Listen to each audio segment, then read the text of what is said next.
చెప్తున్నా, నీ దరిద్రత నుంచి వెనక్కిరా, నీ ఒంటరితనం నుంచి వెనక్కిరా.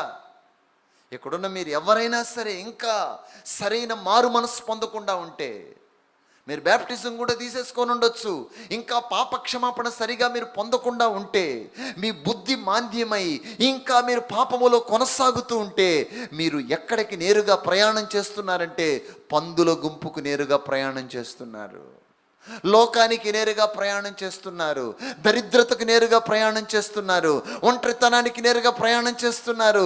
చిన్న కుమారుని బ్యాగ్ నిండా డబ్బున్నది, చిన్న కుమారుని మనస్సు నిండా కలలున్నాయి, కానీ చిన్న కుమారునితో తండ్రి లేడు, తండ్రి సన్నిధి లేదు.